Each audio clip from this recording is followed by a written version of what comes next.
It's time for Milberger's Gardening South Texas, live from Milberger's Landscaping and Nursery at 1604 in Bulverde Road. During the next 2 hours, our experts will help you with your gardening questions when you call 210-308-8867.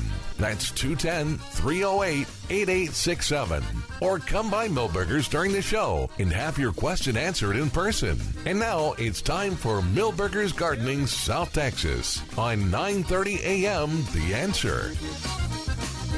And good afternoon. Welcome to Milberger's Gardening South Texas on 9:30. What are we on? 9:30 a.m. The Answer. Yeah. Hey, so listen, we're here at Milberger's at 1604 and Bulverde Road. Milton Glueck, along with Dr. Calvin Finch, Mark Peterson, King of the Observations. He'll share. I'll share some observations. Actually, they were observations on my own and my girlfriend. And what? And my girlfriend. Okay. Like the Sinisa are already blooming again? No. They are, actually. But, okay, enough about that. Yeah, we're not going to get any more rain. Forever. I don't know. Forever and ever. Nah. Wish for it. Yeah, let's believe in the Siniso. All right, 210-308-8867. Well, it did work out last week. It when did? You sent me, you said, look what's blooming in my yard. And then boom. Yeah. Well, it's hard to think of Siniso when we've got all these wonderful Christmas trees here. Yeah, Milberger smells wonderful, by the way. Calvin and I were, and Mark was noticing it too, that's right. Why does it smell great? I was skipping. Conifers. Well, but because the conifers are here, but otherwise known as what's here? Christmas trees are here. Oh. Yeah. And I'm trying to think, are those the Frasers out in there? Well, we can do it by aroma. Okay. We know that the most there I go. Aromatic? They're aromatic are the Frasers. Yeah. And then the Nobles. Nobles are kind of a cooler-looking Fraser. And then we have the Nordums coming in. Yeah. And what is special about the Nordums? They have very little fragrance, so if you have allergies to Christmas trees and that's kept you from getting them in the past, the Nordman is something that you want to try. To take a look at. Yeah. And Trey says he's got a couple that comes in from Austin every year and get their Nordmans here. So that's cool. Yeah. But it is very lovely. Both Calvin and I were reminded of home. Home. Oh, okay. Because of the aroma. Yeah. Yeah. Mine would have been more like it smells like pine trees and crawfish boils. Yeah. Well, the fragrance is wonderful, but they also are very attractive trees. Wow. Aren't they, though? Yeah. And then you look at the famous water. What's it called at the bottom? Stands.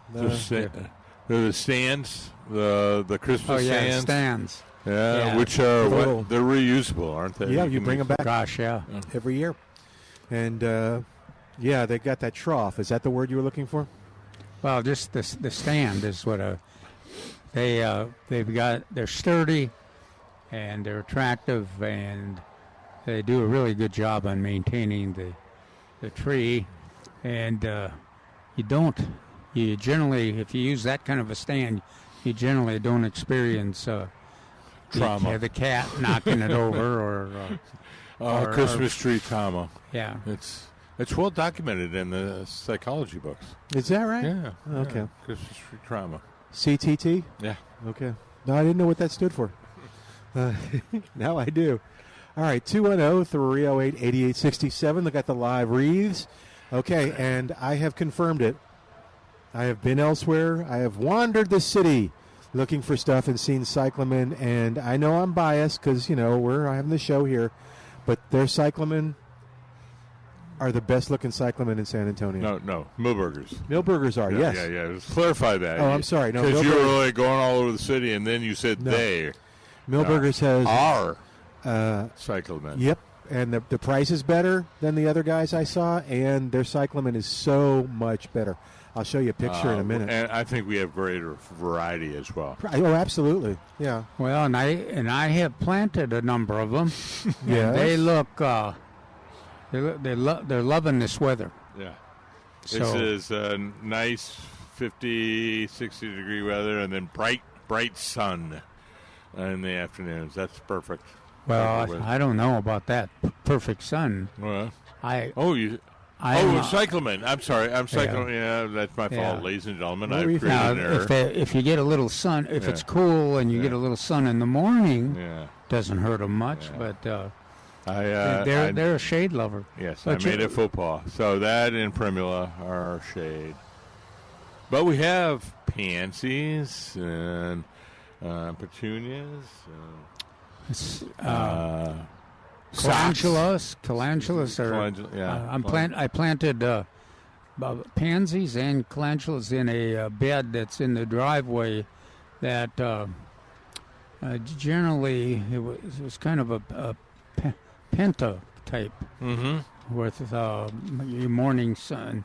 Morning sun and afternoon shade. Yeah. So I'm seeing. I'm thinking that the pansies both of those plants may do all right in the wintertime. Yeah. Especially when the trees are not as thick. Yeah, of course, the trees are mostly live oaks, but Oh, you have a few deciduous trees. yeah.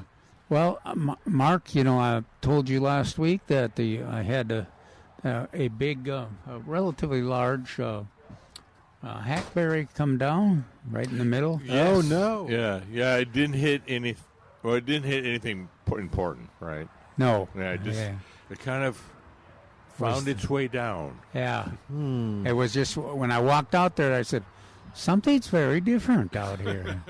I couldn't take my usual paths. But then this morning, I went to get in my pickup truck, and there was one of the Limbs? No, it was Squirrels? another tree species, a redbud. Basset hound. Redbud that had the redbud that had experienced some damage from the drought and the freezes, Oh. and it had broken Right. at the base, and Yeah. it had about a 5-inch diameter. That's right. And was laying on top of my truck. For people out there, yeah, those red buds, even the native ones, get about 5-6 inches, and sometimes they just get eaten up by borers, or something happens like yours. They're just at the base and they break off. Now that doesn't mean they're dead, because almost immediately they're shooting up sprouts. That's right. But Part of that is too that we're still experiencing reaction to the weather that we've put up with and the stress that the trees have had to live through. Of course, a lot of them are not living through it, and you still see a lot of pecans and things that are reflecting dead areas.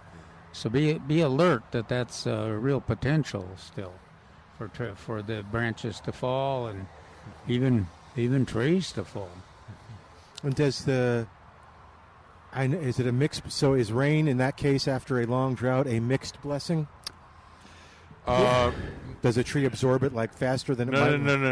No. But what happens a lot of times when we have rain and it's been dry for a very short time, for a very long time rather, it doesn't infiltrate very well, and it sheets off a lot. And you got potentially a damaged root system, so it's not as vigorous and penetrating as in the past. So you've got some complications there. Okay. All right, 210-308. Sorry to hear about your trees. 210-308-8867. What's going on in your yard? Well, in our backyard right here as we sit on the porch, we've got a bunch of things going on at Milberger's. The South Texas Blood and Tissue Center is doing their blood drive here at the nursery. You can, at this point, just walk up and get an appointment and just donate blood. Milberger's will give you a $10 gift certificate just for going through the process. So even if you get rejected, you're okay. You get a nice gift certificate that you can use for some of the plants we're talking about today. Or if you give blood too. You get a nice gift from the South Texas Blood and Tissue Center. And as Alicia mentioned last week, the holidays are tough because people don't give blood because they're doing other things, but people need it oftentimes more because there are accidents, there's other things going on. So the demand does not go down, but the supply is dependent upon you. So come on out to the nursery and donate some blood real quick today till 3. Also, the Lions Club is here. You saw Sam. There's the Lions Club. Hey. That's him. It's just that one guy. Yeah. But they are doing the vision screenings. That's part of their mission for adults and kids. So if you have not been screened and your sight been screened, he heard us. Apparently he heard us talking about him. I don't remember that it was us, Milton. Oh, he heard you. He heard me talking about it. But anyway, they'll be doing the screenings today, and you can come by. You can come by and donate glasses, old glasses that you don't want anymore. Frames will be used to help people and kids in San Antonio and throughout the world, honestly. And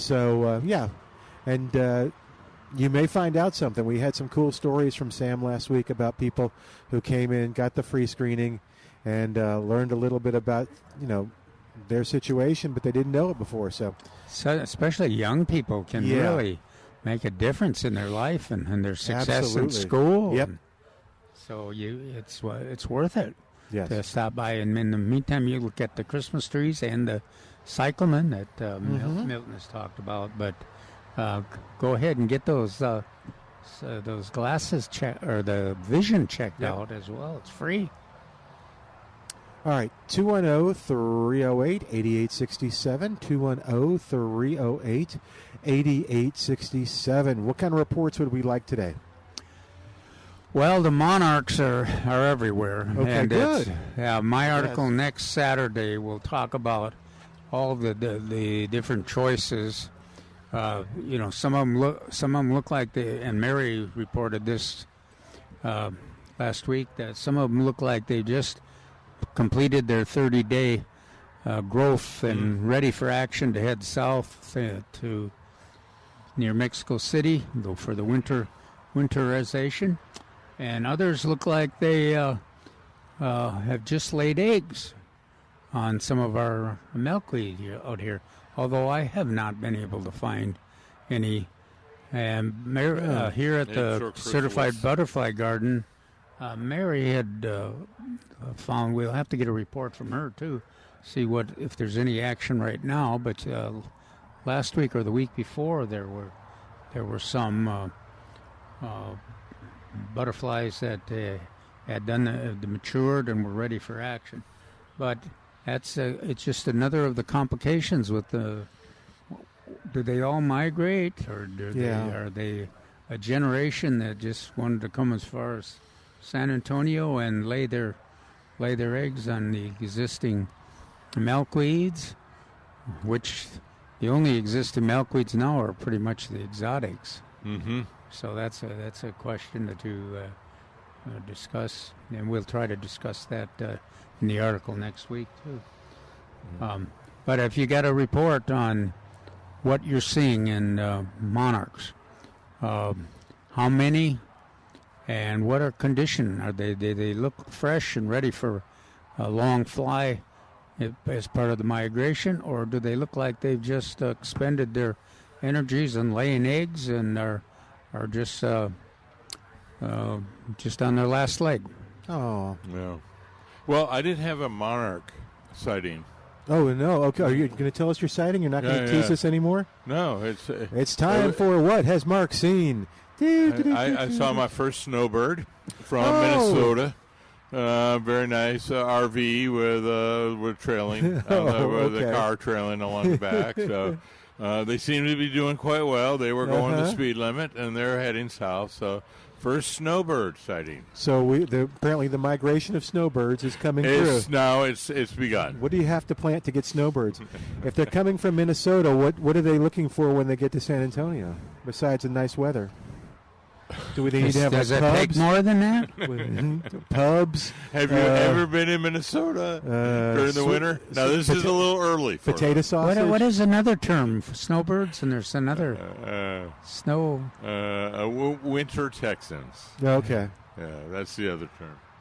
All right, we're looking for snowbird reports. Right. If you are or know of one. Yeah.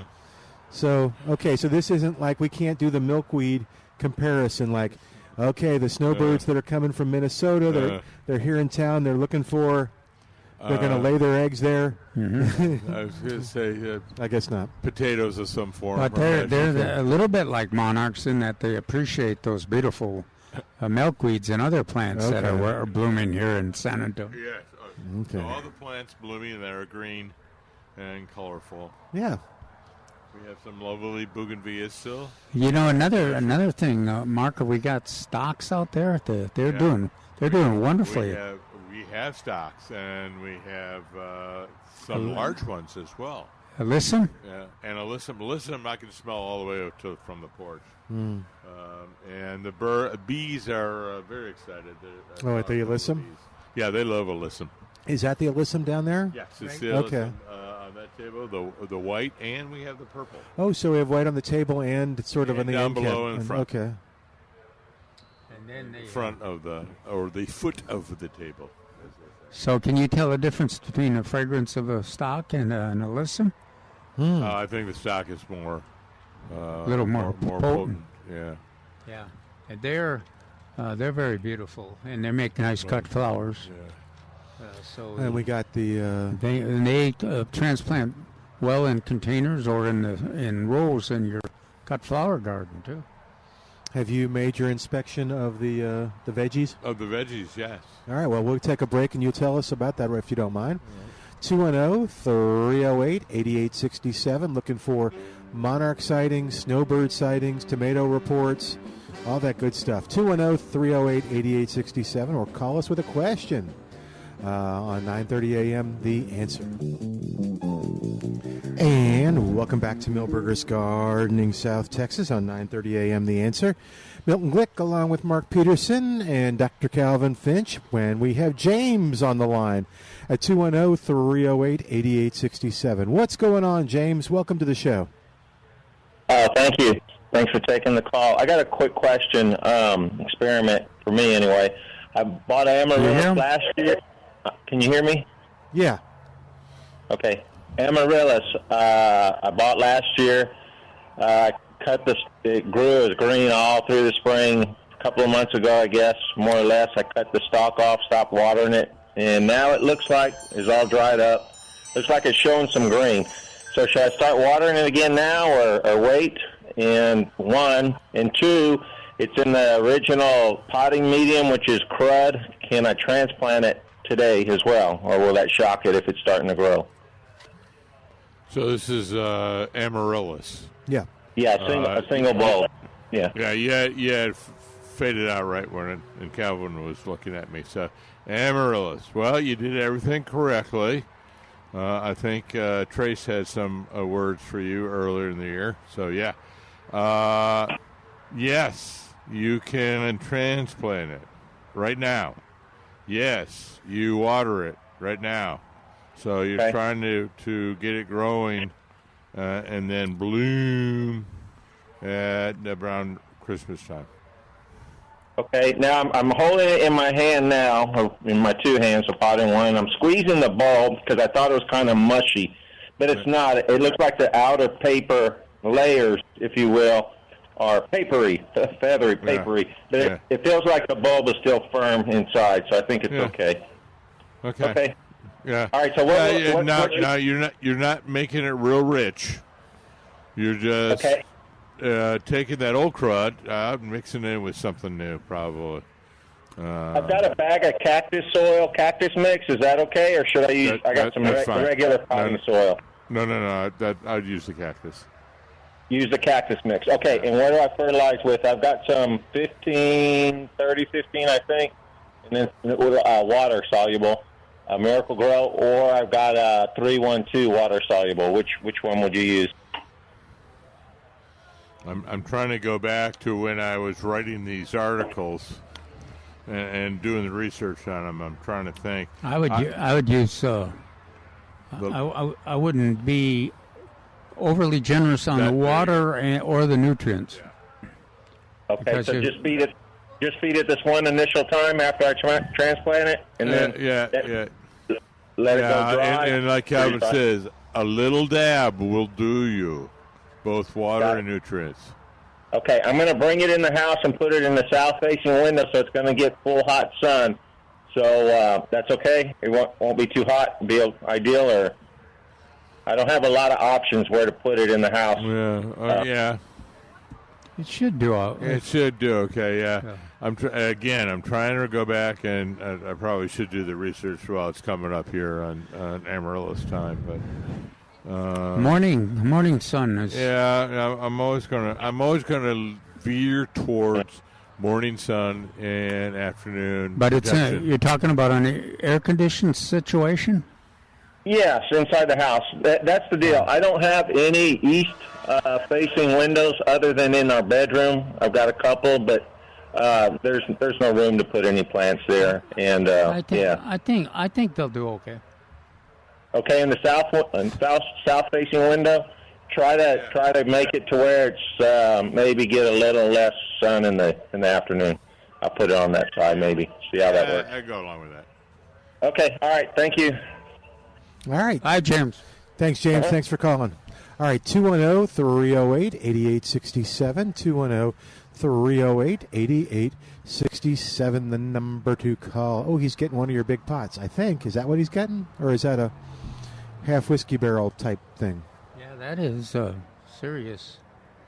He's gonna whiskey barrel. Yeah. Okay. All right. 210-308-8867.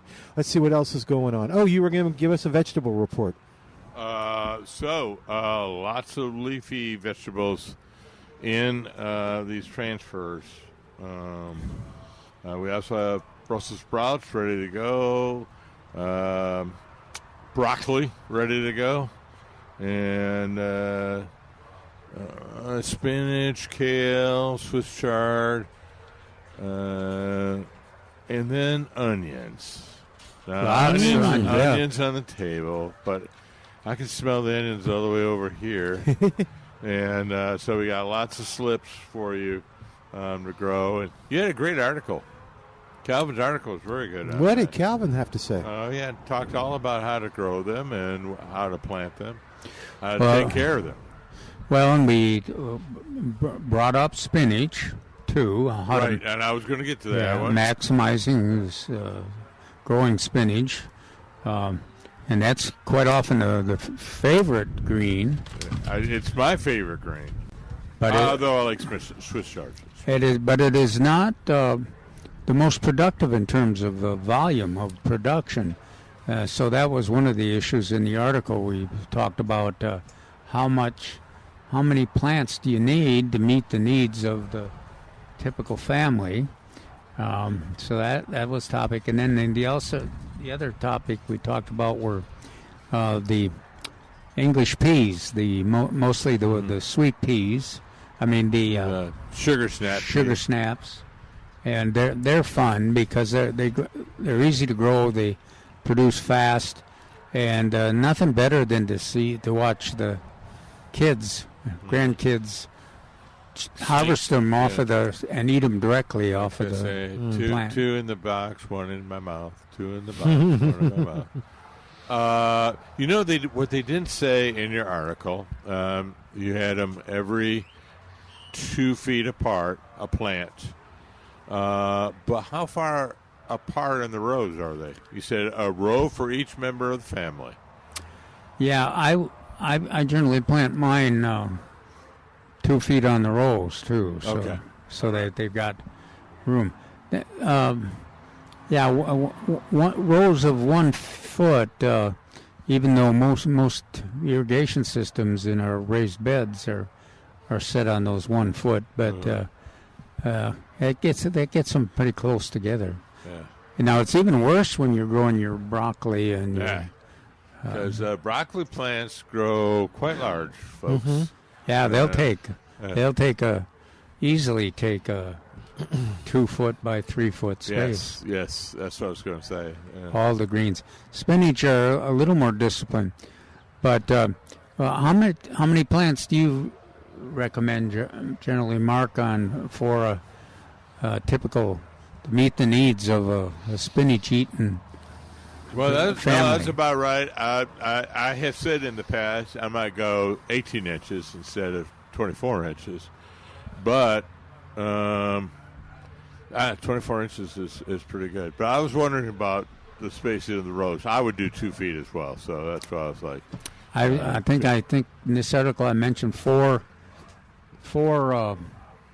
plants per person. If you got a person that really likes spinach, and then that gives you an opportunity. You can probably harvest a third of the foliage on the plants every 2 weeks. Kind of stagger it, and should be enough to meet your salad needs and your recipe needs. But I always find that when you have some success with the spinach, it's productive, and you can start getting used to having it in different recipes. It always the demand always gets higher. Mm-hmm. So, but that is so figure, four plants per person in your family should be plenty to meet your needs. Oh yeah. And I made another cool dish. I'll have to bring it in. You're talking about broccoli. So I made a little riced broccoli chips, which is rice, broccoli, cheese, and I forgot something else. Oh, that sounds good. It actually really was good. I'm so proud. It was like, oh, man, this is good. That's for some snacking food. I'll have to bring some in. For football on Thanksgiving. So that's what Oh, yeah. Some little snacks while the Lions pummel the Bears. I almost said Cubs. I know. They are kind of Cub-like. I thought the Vikings were playing the Bears. Not on Thanksgiving. Oh. Well, I think, today. What about today? Yeah. Or tomorrow. No, tomorrow. Yes, yeah. So, oh, man. Vikings and then the Lions. Poor and Bears. Chicago Oh, my. Oh, yeah. Poor Chicago Bears. Those Bears. All right. 210-308-8867. I'm trying to think of what I've kind of seen running around, and I wonder how folks on there. We haven't had the grass. Many gardeners talk about cauliflower. We got cauliflower over there. We do not have any cauliflower. That's the one I looked for, and we didn't have it. Now we have it. Trace is always looking. Sundays when he makes the order, so he'll look over there and not have any. If he doesn't have any, then he'll order something. Now that's one of my favorite raw in those vegetable platters. But when Milton was talking about a broccoli and cheese, cauliflower and cheese is really outstanding too. Would you rather I make a little cheese cauliflower crisp? Oh boy, whatever. Ooh. Whatever has cheese on it. Have you got cauliflower? To me, I don't growing care. No. Oh, this would be store-bought, I'm afraid. But talk about a vegetable that has made a resurgence is cauliflower. They were one of the ones as a child, cauliflower. But it has made quite a resurgence. And you can use it in lots of different ways. In fact, even they make mashed potatoes out of cauliflower. Yeah, actually, and that's not too bad. Really? And I see, it's really changed. Well, you have got cauliflower crust pizza. Yeah. Oh, yeah. There you go. Yeah. You've got the riced cauliflower, just rice. So it doesn't have as much starch, I guess. Which isn't, it's flavored nicely and it's good, but yeah. It's one of the vegetables we can easily grow down here, along with the broccoli. Yeah. But it does have a pest. Oh, no. Yeah. Which could make a little deformity of the cucumber of the leaves. beetles or what? No, they got dirt on the leaves. They like the loopers like them too. Oh, just regular cabbage loopers. Yeah, cabbage loopers. Yeah. But they are nefarious. Ooh. those loopers. Those loopers. We've talked about that. BT Plus is an excellent organic chemical. Must be used frequently in and above the leaves. And keep in mind, it is not a contact insecticide. It's a goes on the foliage, and then loopers must consume it as part of the foliage they're eating. So that's another reason you want to get. If you see damage, you want to move fast because there's a extra step in there. But the good news is an organic control and lots of different brand choices, and all of them seem to work well. 210-308-8867. 210-308-8867. Did we talk about all the veggies? No, I was just going to say, but I didn't mention, or I forgot to mention, it's strawberries. We still have plenty of strawberries. That's right. I forgot about that last week. Yeah, and strawberries it's a great time to buy strawberries for the following season, for that March, April time. Okay. And there's nothing better than They're very fresh strawberries because, modern packaging, you always have to pick the strawberry a little sooner than they should. Or it's an attractive plant, too. Yeah, I like it as a plant. And I can do it in a hanging basket, and it'll trail down? Yes. Okay. Now, we saw some cool we had changes. mentioned the English peas. Mm-hmm. One of the things, sometimes people hesitate to plant them because works better if you have a trellis. But one of the simplest mechanisms to use as a trellis is just one of your tomato cages. Mm. Well, one that's, especially if they're made, the big round wire tomato cages, they make a great trellis for the English peas. And once they start, they've done well. English peas, and then along with them, the sweet peas and the flower. It's either too hot or too cold, but this year it's been pretty good for them, and they're prospering. They should keep going, and we should be getting some production within a month or so. Famous last word. So, with the little chilly weather that we got the past couple days, have you seen anything that was impacted, or is it too soon to see what might have been impacted? Or do you just presume everything's going to be okay? Some of the subtropicals, even porterweed was color. Yeah, you see a color change because it's not into that cool weather. I haven't looked at my tomatoes yet. Now the bougainvilleas.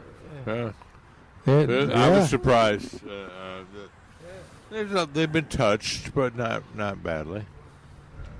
The one thing that isn't touched is that loves this kind of weather are the cyclamen and the primula.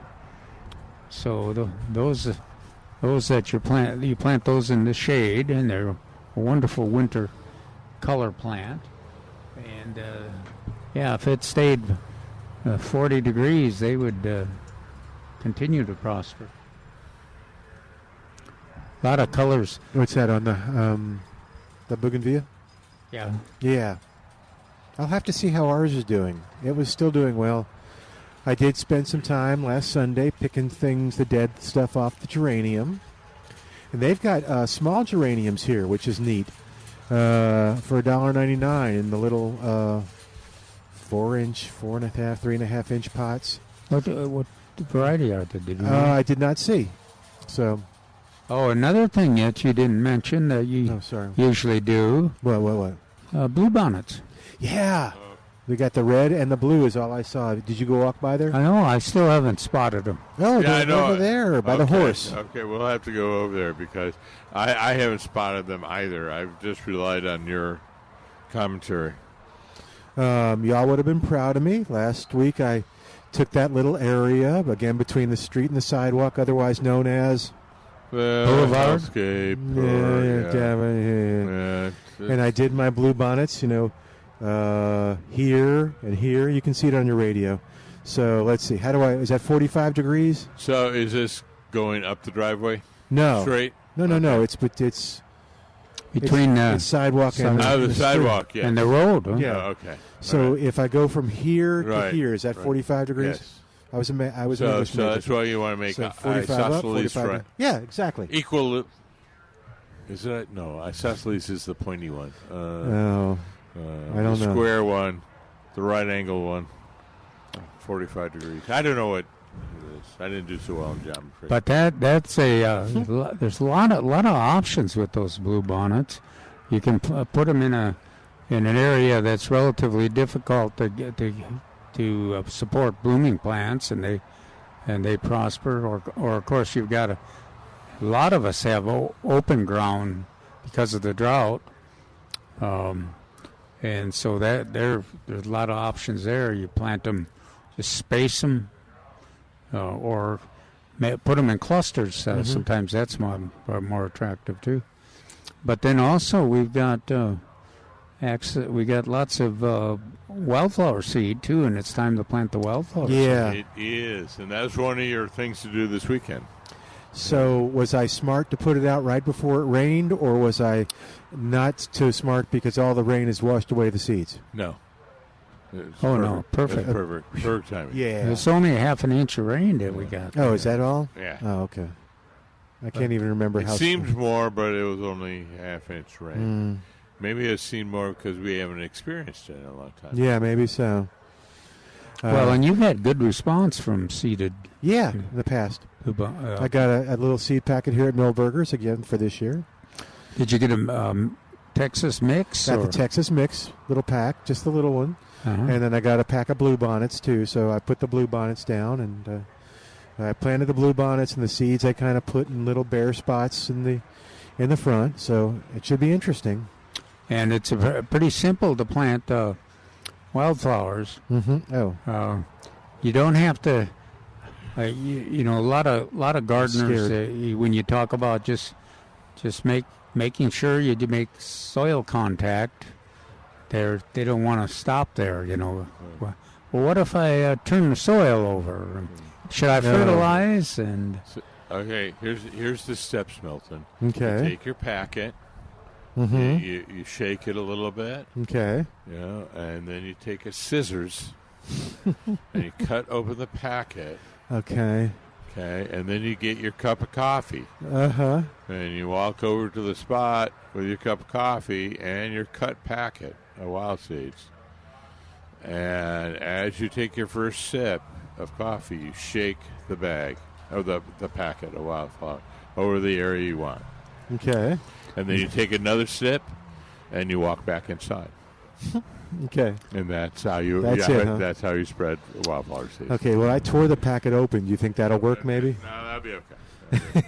Well, and you also, the timing was pretty perfect because you had the inch and a half before, so you had some moisture in the soil, and then you got that half inch to initiate some germination action. You're gonna be in pretty good shape, I think. Okay, so I'm gonna make a confession here. Uh-oh. I love the transplants, getting them here. I got some. That's what I planted in the that little area. But it's also very exciting to do the seeds and then kind of see them peek up, and it's like, oh, they're coming up! Ah! I'm the poster child for the easily impressed, but it's still kind of. Oh, I can hear me. I still like just to do the things from seeds too.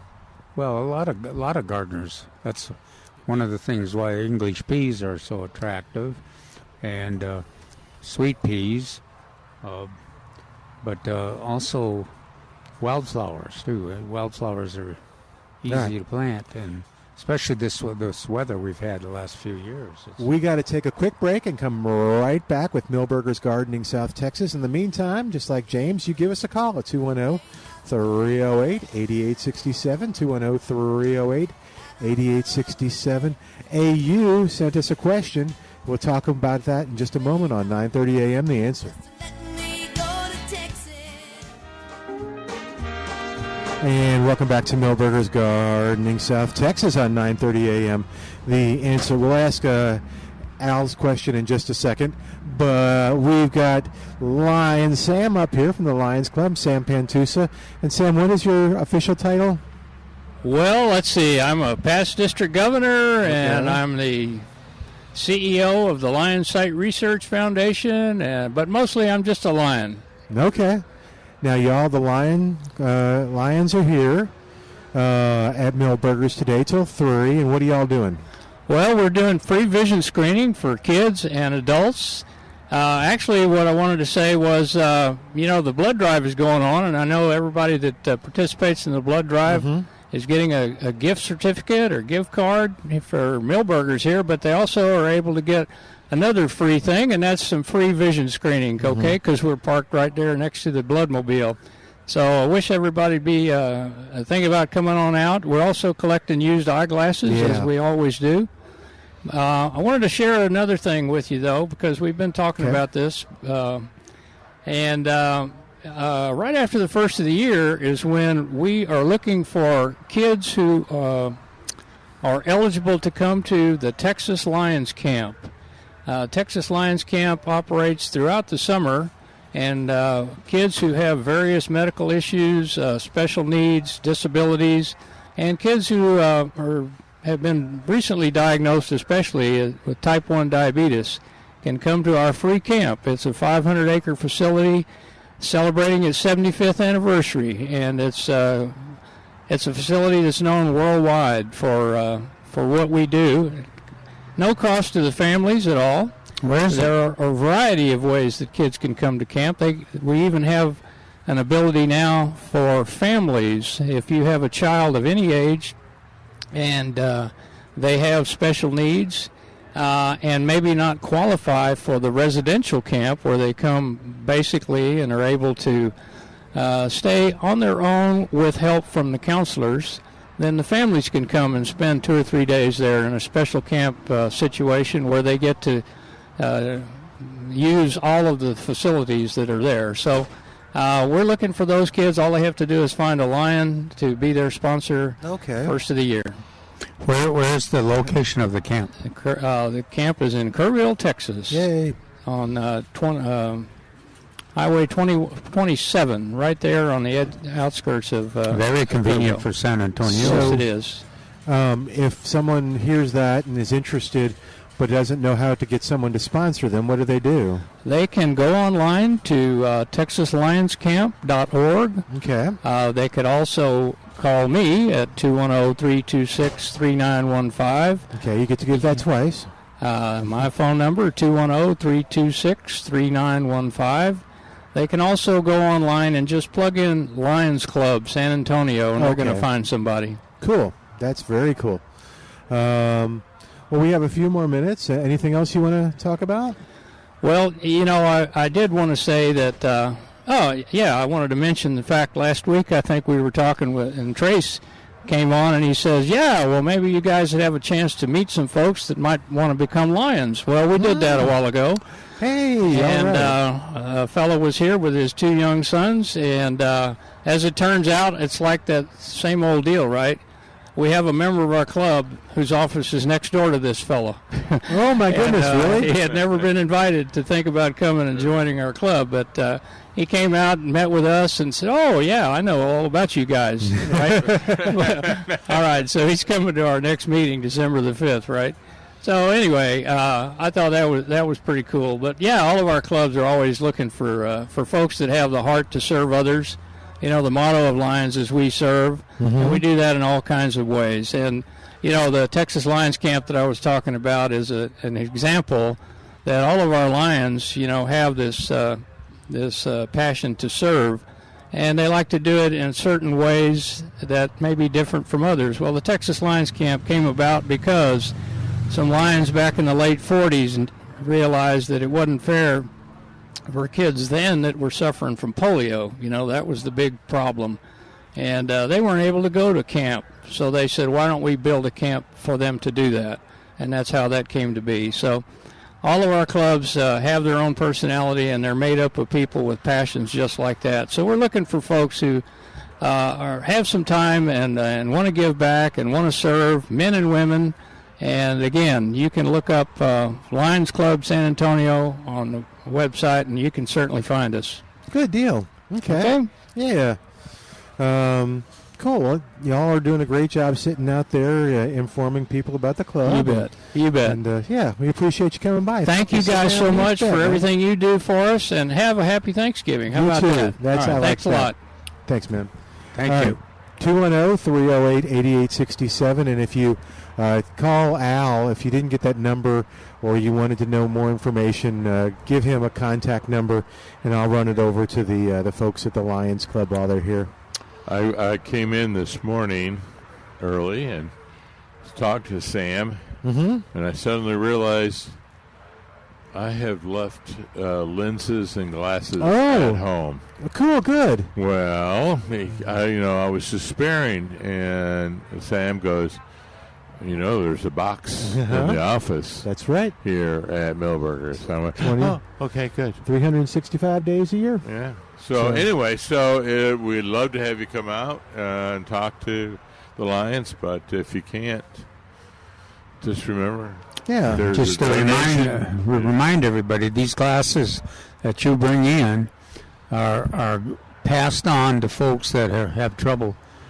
International situation in the U.S. as well, but passed on to those that have trouble affording prescription glasses, and they are presented and distributed by medical what are they, optometrists? Yeah, optometrists. Yeah, and so it is amazing. A couple of years ago, we had heard the whole story, and it's amazing how many people got to participate and got access to glasses, and what an important part it made of them being successful in school and just in life with everything. I mean, last week Sam related a story about a young person that had the free eye test, and they discovered something that could have been very serious and at the free eye test, and then they directed him to I think in this case it was an ophthalmologist, so it was a medical issue.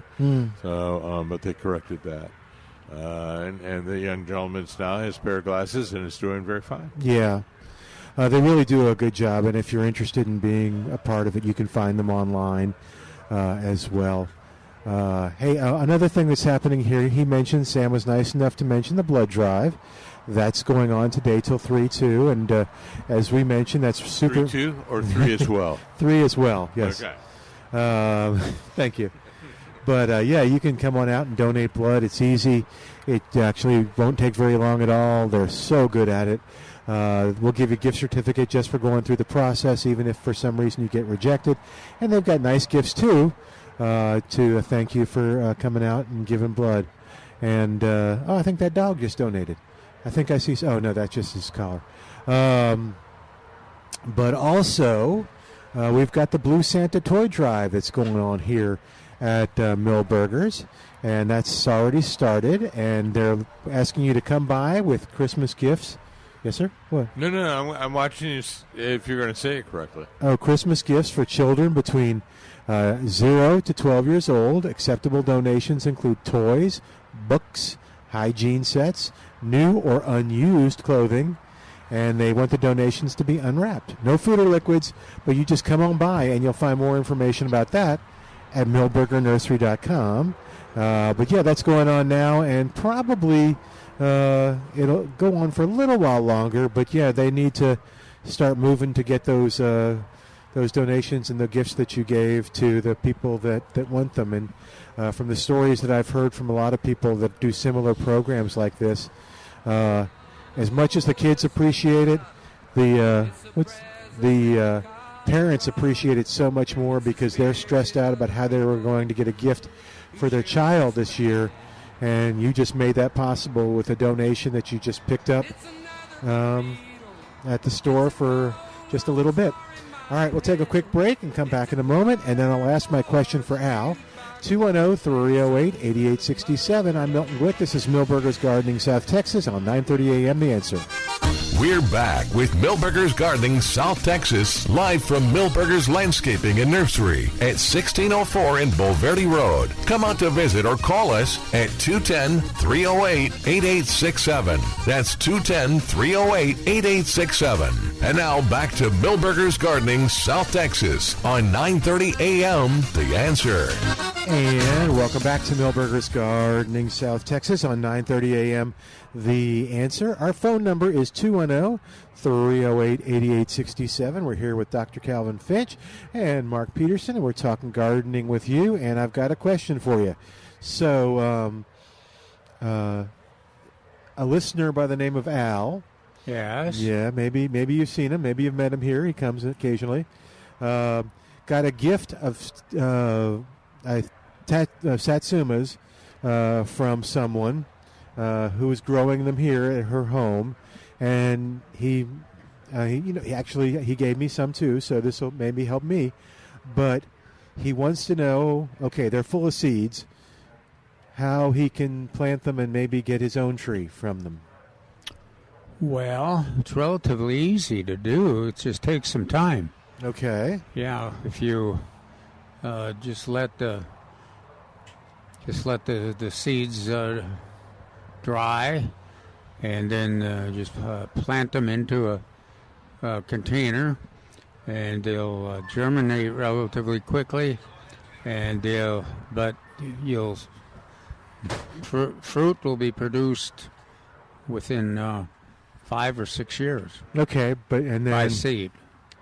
So how far? But Steve Brown did that. Okay, and he was had considered our conservative timing recommendations, and I think he got his to produce fruit within 5 years or so. Okay, wow.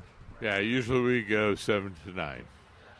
All right, so I'm going to finish eating my satsuma, and I'm going to have a handful of seeds. What do I do with those seeds? Well, I would just let them dry and then plant them into a container. I do want to let them dry. Yeah, well, it's not a big deal. I mean, it's not a big deal. Don't spit them. From the fruit, spit into the... Don't do that. Okay. Let them dry on a paper towel. Okay. And then put them in. So maybe overnight, let them dry on a paper towel? A little longer? Yeah. What? Why are you it's like an Italian cook. Whatever is convenient. It's like an Italian cook. Yeah, a week, little bit of this, a little bit of week that. is not too long. Oh, a week? Okay. Yeah. Let them dry for a week. Take a container of potting soil, push it down a little bit. Sure. Okay, about how far? Well, an inch, half an inch. Okay. Well, I'm going to go with it. What kind of container are you going to use? The size of the width of the seed. I always make a nice general recommendation. Okay, so if their seeds are small. Yeah. I'm trying to think of how big they are. Well, you've seen them, so maybe in 3/4 to a half inch to 3/4, maybe. Yeah. Okay. Going to push those pups down, cover them up, keep them out in the sun, and keep them watered. Yeah, how big are your containers going to be? I only have small containers right now. Do I need bigger containers to start? Well, you could. Otherwise, you're going to have to just transplant. Just keep potting it up. But that's not. They're relatively easy to transplant. Okay. Once they germinate. How quickly will they germinate? When would I see them? I within 30 days. Within 30 days, really? Yeah. Next spring. Yeah. This spring. Okay, this is exciting. And when is the season to do this? Should he do it now, he says. He's asking. Yeah, why not? I don't know. Because it may not work? Yeah. Okay. Well, it's an experiment. How many seeds do you have? Al has. I don't know. You are asking for a friend. Yes, asking for a friend. Okay. Yeah, let's see. Let me kind of put my thinking cap on and say that Al probably has, I don't know, if it's Al's probably a slow typer. It's about 4 or 5 per orange for fruit, right? They're pretty They got a lot. I'll bring one tomorrow. I think I'd just put a couple in each of those small containers. Okay. Yeah. Okay. And or if you did a bigger, even a 1 gallon container. I do It's one. 2 per 1 gallon container. Yeah. Yeah. Okay. This is going to be fun. And then play with it deeper or shallower with the seeds. Okay. And see what works best. All right. Something's going to work. All right. Well, hopefully Al was listening to that Yeah. and heard it, and that was a big help. So basically, the most rigid thing was the letting them dry for about a week and planting them about 3/4 of an inch to half an inch. Yeah, that sounds good. Okay, cool. All right. I'm going to be with you, Al. I'm doing it too. Can I just the other thing is moist, but Okay. not wet soil? soil. Okay. Keep moist, not sopping wet. All right. Because there's lots of times they get damping, what's called damping off fungus. Fungi. And that's another reason why a 1 gallon container Oh, might be better. is easier to. It stays damp but not soggy. Okay. Yeah. And you don't have to water it very often. Okay. Oh, I see what you're saying. Yeah. Well, I should have lots of 1 gallon containers. I don't know about our listener Al or not, but The little ones will work. It's just what smaller. else is equivalent to a 1 gallon container? Like a coffee, like a Folgers thing, or a... No, I know. I'm just trying to think of what For else a radio audience, I was pointing down and could all be flowers. 1 gallon containers. Yeah. Yeah. All right. No longer called a 1 gallon, by the way. No, That's a it's number one called a product. number one. Yeah. Yes. And All right. that's a few years ago, so I should Okay. know that. We'll by now. experiment. Are you okay? Just adjusting yourself. Cool. Yeah. Well, hopefully that helps. I just can't imagine. I guess we should put a note in our notebooks, Mark, so Yeah. that we can check with him Yeah. 5 years from now to see Yeah. if he's still taking care of the. Al, we want you to call the show in 5 years. I know what we'll do to have Steve Brown follow up with those two, and Yeah, that'd be cool. You should have And, Steve call us. it was amazing. It's Steve, the process he went through, and how quickly he got fruit respond. He said, by the way, he has maybe 50 seeds.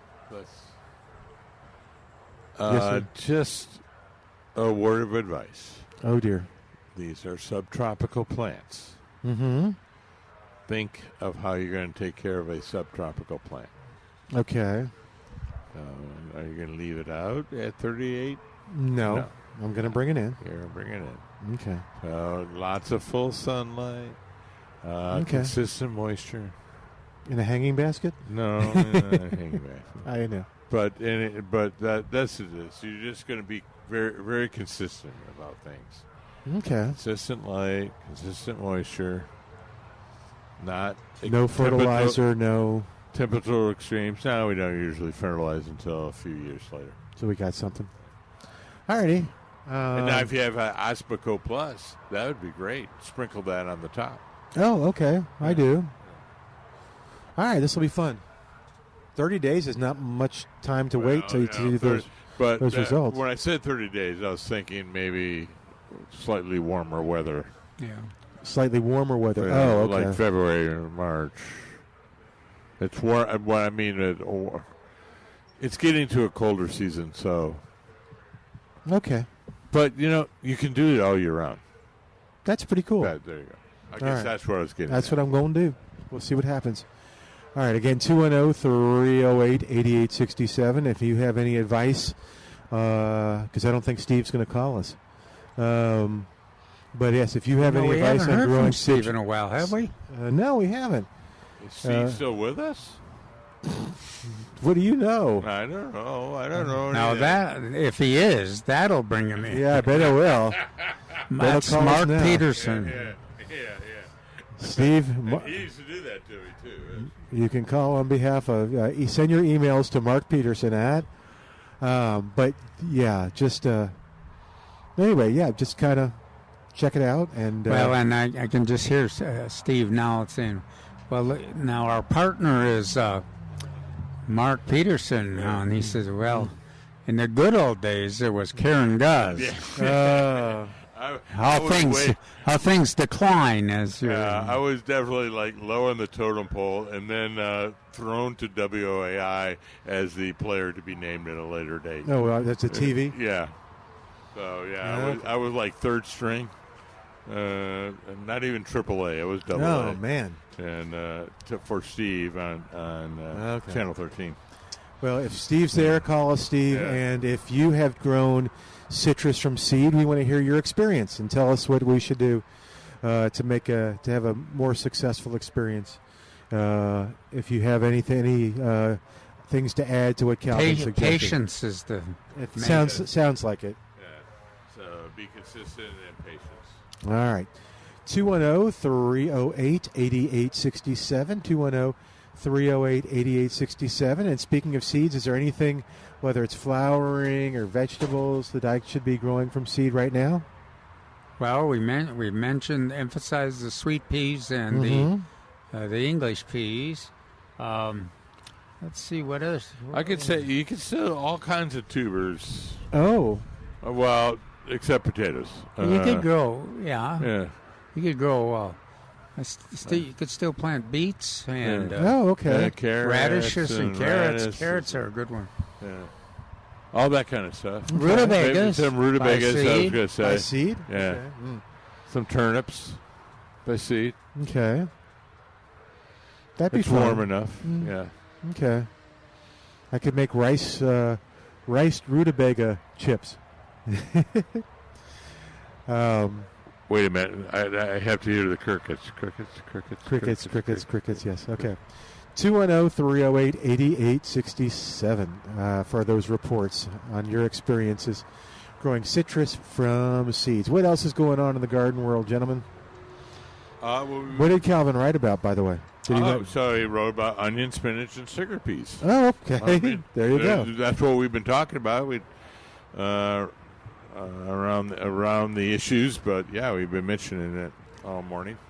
And then next week we have an article on the monarchs and the milkweeds, another report, and that we had one of our attendees at the latest class, the one that yeah, she came up. That that was cool.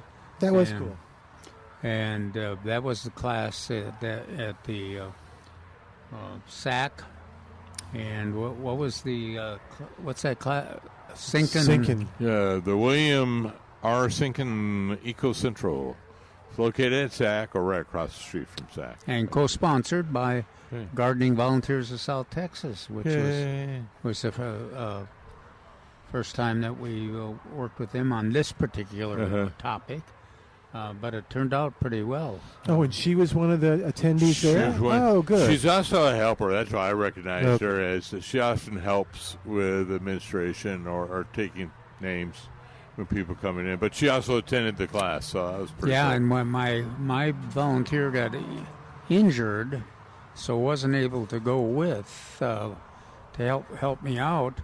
But there were representatives of Gardening Volunteers and representatives of the Sinkins building there, and they helped out with the handing out the containers and recording everybody's information so that we have their phone number so we can get a report, just like we got from her on the plants and how they've gone in terms of transplanting. So that'll be a continuing process. And then the article next Saturday will talk about. We'll just kind of make a quick summary of what we've learned this year, and then also some of our target topics for the next year. Okay. Yeah. Are there any other presentations coming up in the season? Not this. Okay. Not this season. Not for this calendar year. Well, we ought to kind of talk about too, or maybe we'll do it starting. Well, you won't be here next, but yeah, we'll maybe start by talking about Christmas gifts for the gardener in your world and ideas for that. I bet there's an article coming up.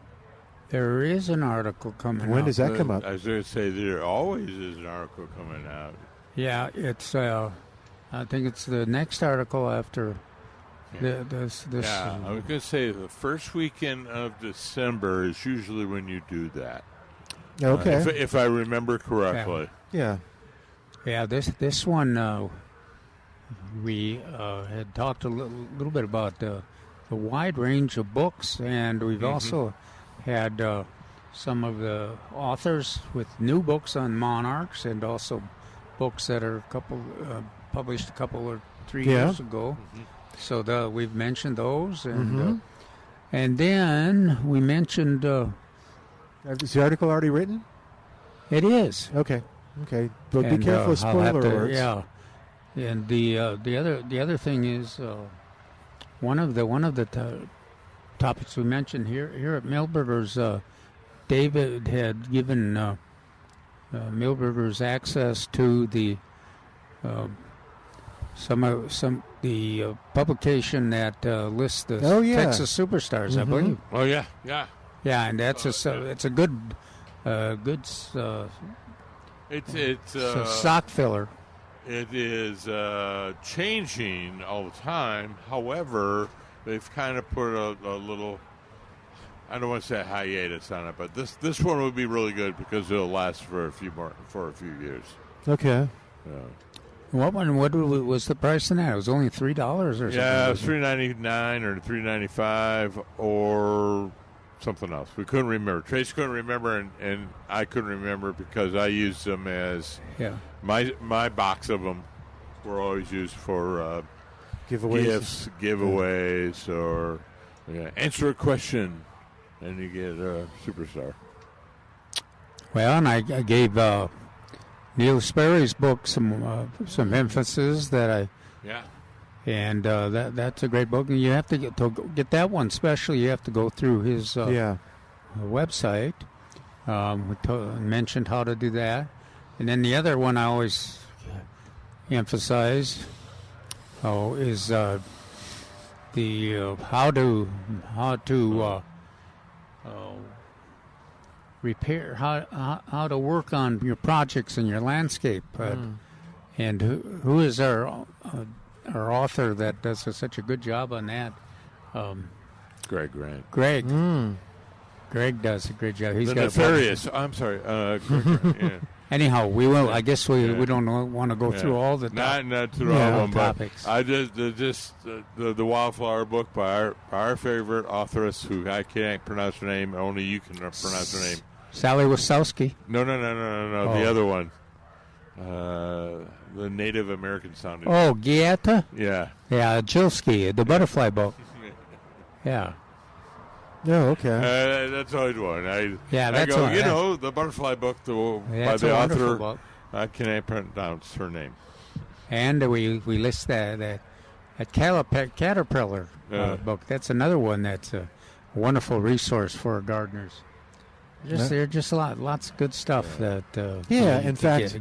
Maybe next week we'll kind of open that up. So y'all be thinking too, because like Beth had that book that she was talking about, the shrubs and trees, that she thought people would enjoy. I bet you there are birding books that our listeners know of that we may not. There are, yeah. There. Now that you mention it, there's 3 or 4 of those books on weeds and brush. Yeah. That are very useful. Cool. All right.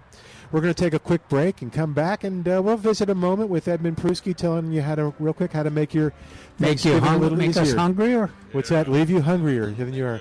All right, back in a moment on 9:30 a.m. This is Milberger's Gardening, South Texas, on The Answer. You will see.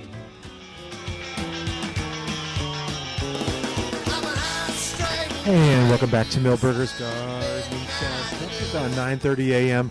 The Answer, 210-308-8867, the number to call. We're we're waiting on Edmund a little bit, but we'll get him in a minute if possible.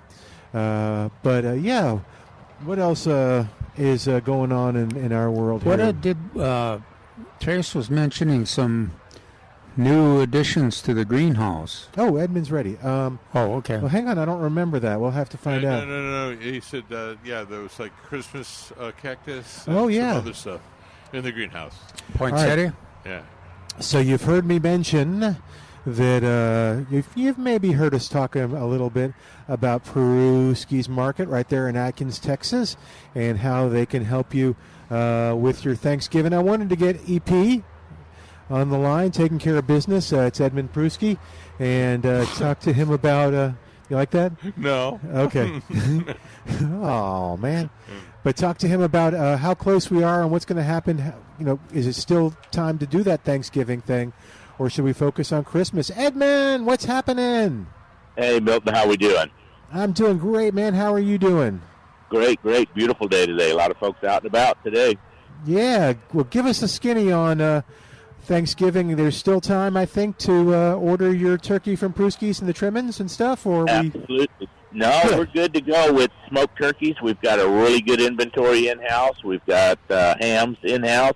So we're still taking orders for some of the sides that we're doing. Of course, the cornbread stuffing, green beans, all the goodies.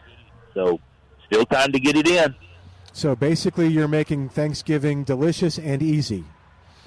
We're trying. Yes, we are. We're making it delicious for sure, and we are making it easy. You just pick it up, heat, and eat.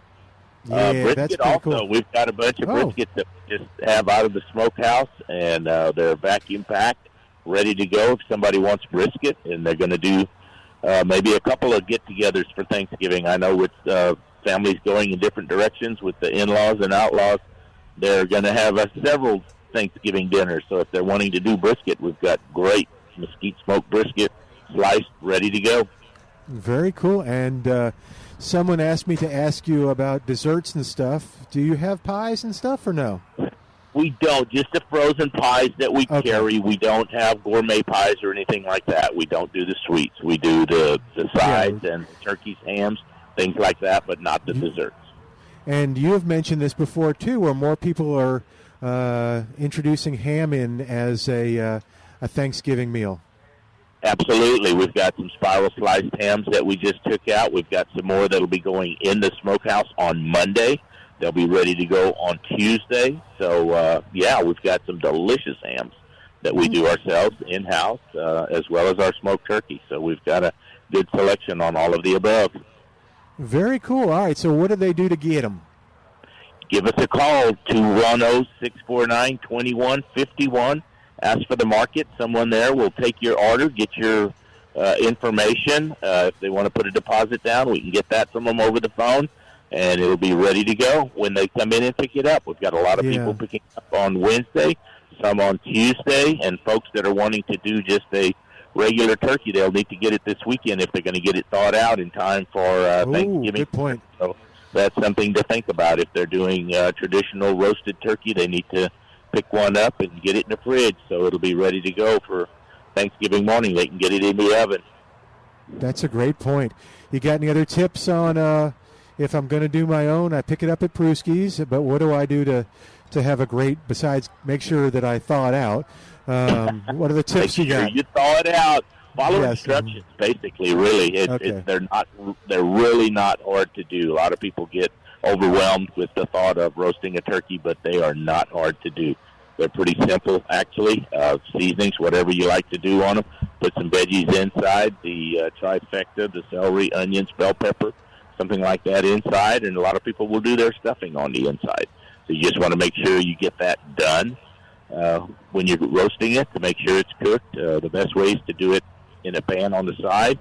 And just FYI, we are taking orders for prime rib as well. There's folks doing prime rib for Thanksgiving. So we've got several of those on the board that we're getting ready.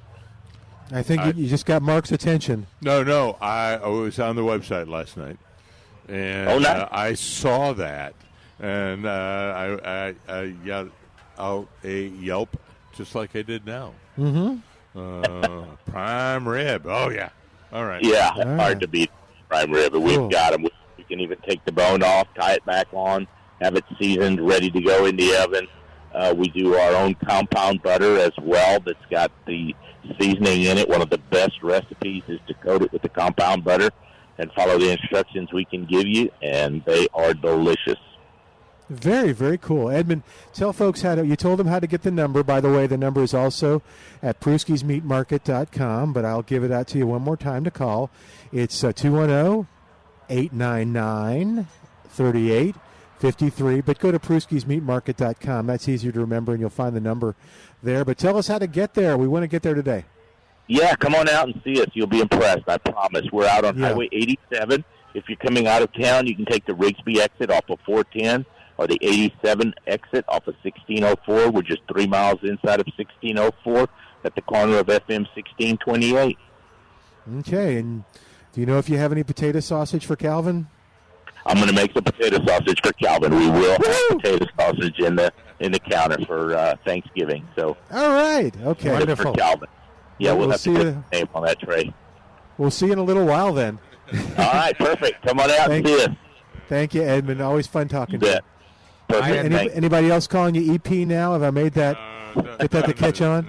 I've been called a lot worse, Milton. Okay. Thank and you, I Edmund. answered all of it, so there's no problem. There you go. Thanks, Edmund. Talk to you soon. Thanks, guys. Bye-bye. Bye-bye. All right, 210-308-8867. You hear that? You got Swedish sausage, the potato sausage waiting for you. That's nice. All right. Yeah, it's wonderful. It tastes wonderful. All right, what else we got going on, gentlemen? Where can we go? Well, we talked about wildflowers. Fall is for planting. Yes. And last week I gave my 7 favorite shade and 7 favorite understory. Almost all of them are available here. So, and the staff can help you out, helping you pick out your trees. And then also directing you towards the CPS Energy Green Shade Rebate, which is real nice, up to 5 per house, $50 rebate per tree. Minimum of 15 gallon, I believe. Mm-hmm. We have to check on that. I always say 15, and Trace always corrects me. You want me to check it out now? I think it's 5. Where do I look under? Do you remember the website? Yes, it's CPS Energy, and you / green shade rebate. All right, here it goes. Came up right away in the Google search, and let's see, a $50 rebate. Where are the restrictions? Container sizes of 3 gallons and up will now qualify. Wow. Okay, they changed that. It's on it used to be cpsenergy.com. Yeah. Don't listen. Don't listen to me. And that was a I don't want to say criticism, but a word of advice from the green industry to people like myself and CPS Energy is why can't it be 3? Because they had a lot of tree species that were grown in 3s. Crepe myrtle being one of them. Well, and with our soil, it's one of the recommendations we generally make is that you are quite often better off planting a relatively small specimen because they get established quickly, and they sometimes, quite often, will pass up the growth rate of the larger. Absolutely. So almost 60 years ago now, there's a famous test that was done in Illinois. Lots of trees, 4-inch trees and 1-inch trees, and after 5 years, the 1-inch trees all beat the 4-inch trees in size. And it's amazing to me how liberal CPS the program is on the tree species. A lot of the medium-sized trees. Yes, they have expanded the list, the permitted list, to a lot of different species that are what I would consider medium-sized. And aqua. They have some crepe myrtles on there, too? They got crepe myrtles, and they got some of the orange, or the citrus, rather. I should say citrus. So I was greatly amazed that they expanded it on the green tree shade rebate. So, but I'm happy about it because a lot of places that's what's needed, and as you quite correctly said, smaller often exceeds larger, but also smaller in our soils, particularly on the north side, would be a better one because it's tough to fit a larger root system in some of this rocky soil. So I knew that was happening, or I knew that was a complaint, an issue, because it was often given to me. And I went, well, bring it up with CPS Energy. And so they did, obviously. Yeah. So the minimum permitted size is 3, number 3 now. And then the varieties, what was I know there's specifications on how to plant them. Right. Their goal, of course, is to save energy. Right. And so they give you some pretty reasonable advice. And they don't, what is it basically, Mark? It's just the west or south side? So it will even include the east. So east, south, and west. You may not plant it on the north side because that will provide no shade. So there were lots of discussion among the experts way back when as far as don't plant closer than or do not plant further than. But I believe we just kind of left it open. However, for everyone out there, you should not plant your shade tree closer than 15 feet to the house. Okay. And that is a maintenance issue. It doesn't reflect the foundation any. It's a maintenance issue.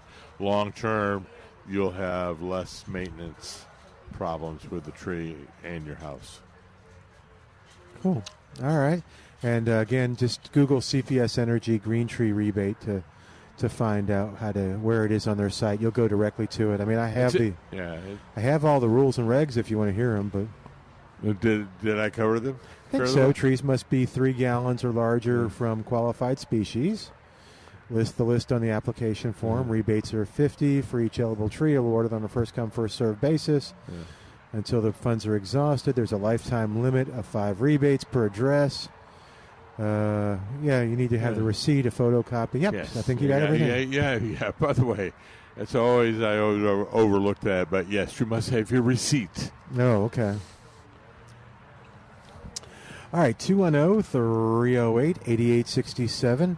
210-308-8867. What are some other fun things? We saw this was pretty, and I guess they can kind of do it. I never think of them doing it.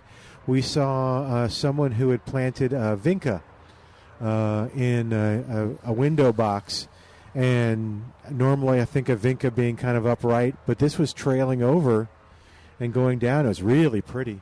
But it's too late to plant vinca now, I guess. Vinca, the core series, the blooming plant, versus the ground cover.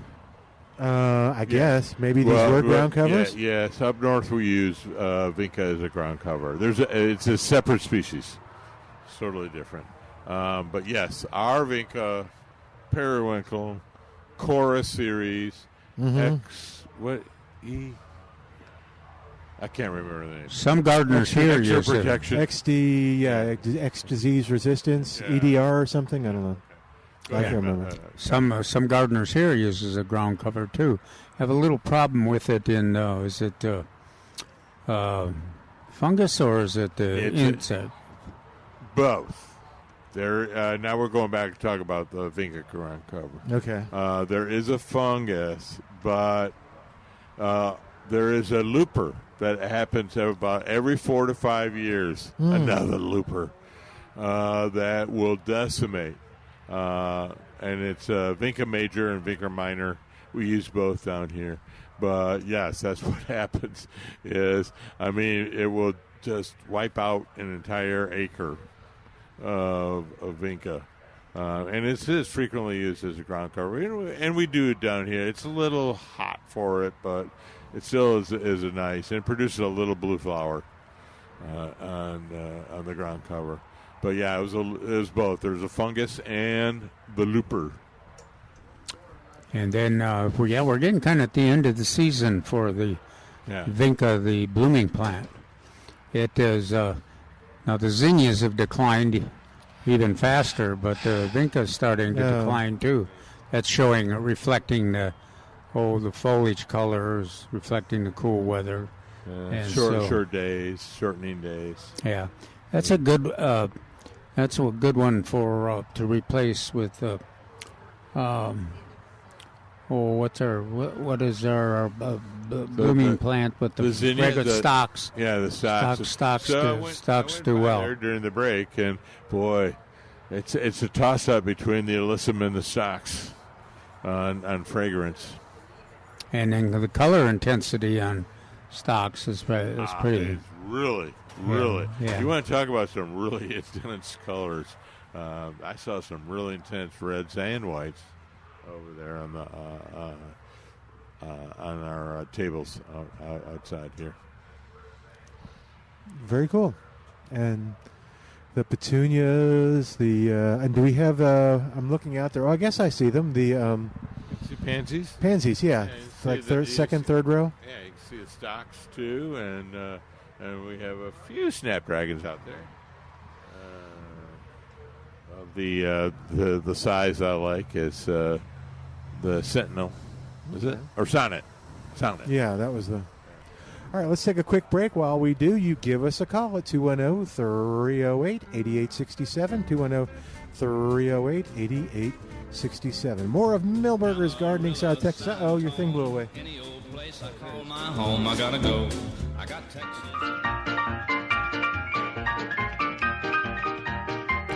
And welcome back to Milberger's Gardening, South Texas on 9:30 a.m. The answer, 210-308-8867, 210-308-8867. Yeah, next week we'll discuss kind of gift ideas. Are there any, do you ever do any recommendations for plant gift ideas? Like, hey, if you haven't tried a bougainvillea tree type thing or a citrus. Yeah, so when I used to, I kind of mentioned it earlier about the amaryllis with James. So when I was with Saws, we used to do that on the weekly article, the Tuesday weekly article. So I wrote a little bit about that and included a lot of staff on what their favorite tree was, favorite plant. And then I had an article that, much like Calvin's article, what kind of gifts that we would provide, books and things like that. And the staff had a lot of great ideas. So we had each staff member write a Tuesday article on what they would suggest as a present. And I was always not only books, I love books, but also with a particular plant. And I would say for such and such location, this is the perfect plant. Okay. And recommend that. It may be kind of an unusual plant, not one you'd find, but I knew that would be out there somewhere in the local area. But something that's not like a crepe myrtle, or maybe it was a different rose. Something like that, or different crepe myrtle, or different shrub. That might provide both fall color, but also maybe fruit for animals. Yeah, and actually, and Sharon, we're going to get to you in 2 seconds, but maybe some of the newer varieties might make great Christmas gifts, especially since they may be solving problems like the microburst. Yeah, I was just going to say microburst. Yeah. Absolutely. Yeah. That would be an interesting plant for what you're describing earlier, the sidewalk. Yes, it would. Okay, cool. Sharon has a question. 210-308-8867. What's going on, Sharon? What you got? I have plants I've bought them, they've been in the house, but I'm having trouble with gnats in them. And I'm curious if there's anything I can get to spray or whatever. That's a great question, because I bet you're not alone. She's not. Oh, Calvin's raising his hand. Yeah, the gnats are pretty strong right now. I was trying to Yolanda, the person that helps me in my household, she She has a little something with a little vinegar she puts in a cup, and and they seem to. Oh, they land in it. But the other thing is, if you put in some Spider-Man staff told me you put in a little vinegar into the sink and just cover the top. The drain? Drain. Uh-huh. And that'll go a long ways towards controlling them. The other thing is get one of those inside-outside insecticide sprays. And he said if you do that, then just do it when you're going to the store, going someplace for just for an hour, stay out of the house. And spray those. Now they are. I think they're very careful about on the label saying it's not a big issue. But I've been using that. I've been using a flying insect spray. Yeah. What kind is it? Just a flying insect spray. Flying insect spray. Okay. Is it just one of those? Is it a fruity spray or? Does it say what the active ingredient is? Hang on, let me look. Sharon is looking now. I know. I love that Sharon had it right there. Yeah. So many callers do not. Sharon knows exactly what she's doing. She is not an amateur at this. While we're waiting for Sharon to come back, I will tell you the blood drive is going on right now at Milton for another hour or so. You can come on out. What is it, Sharon? What'd you find out, Sharon? I can't find my can. Okay. Uh-oh. Well, try. Which active ingredient would you suggest? I would do. Here's what I got is Hot Shot Flying Insect. Okay, and do you remember does it say the active ingredient? Let me look. Okay. Is it? It's labeled for this. Is it labeled for gnats? There's kills house flies, mosquitoes, and other insects as listed. No. Okay. Yeah, I don't think that one is good for gnats. Well, get the. I'm trying to think of what is the common brand? Well, I have forgotten. I used to know exactly what to do, but just sitting here thinking maybe the BTI. Make sure it's the I. Maybe that will help, or the spinosad were my two ideas. But I don't know. With the spinosad, spray work. Yes. Well, it's an organic contact insecticide. But I used to know exactly there's one little ingredient that will do it, and I can't remember. I've forgotten. Those are my two ideas right now. Well, I like and I'm trying to remember the blue. It's got a blue plastic container and a little spray handle, and it's labeled for both inside the house and outside, and it is a manufactured active ingredient. So I think it's permethrin. Or permethrin or pyrethrin. And then the man from Spider-Man said, go ahead. I'm sorry? What's that, Sharon? I'm trying to look at the ingredient. It's PERMETH. It is pyrethrin. Okay. Oh, is it? Okay. Yes. Okay, spray that during the day, and just leave it there for an hour at least. And then in the evening, try that vinegar. I've never had luck with the vinegar. Really? They will not come to it. I've tried that several times. I've been told that. Well, now they won't. Yeah, you don't necessarily want them to come to it, but they're generally laying or hatching some new gnats in the sinks, and so what you want and you want to put it in there, and you don't want to turn the water on, you don't want to drain it. You just want it to sit there with a cover. Down in the sinks, the drain of my we call it the P-trap. Yeah. Yeah. Oh, put the vinegar down there. Yes. Okay. Now I have a screen in the one, which I don't think they can. Well, they're so tiny, they make them through that screen. But oh yeah, it's amazing. And that it has a little bit bigger hole. Well, and we may tomorrow we'll try to get some. So that's what I said. Ultimately, we may have to put out the spider symbol into the sky, kind of like the bat signal, only the spider signal. So we may have to call. But that strategy works fairly well, and then we'll see if we can collect some more opinions and successes that some of our other listeners have had too tomorrow. Yeah. I see. I was Googling online, and I got sticky traps that look like they're things that you kind of stick in the soil of the plant. Do you think those work? That would that's a different nap. But it's not. Okay. It's not going to be a solution. It's not going to be the ultimate solution. Now, that's a different gnat, too. Oh, is it a different gnat? Oh. Yeah, okay.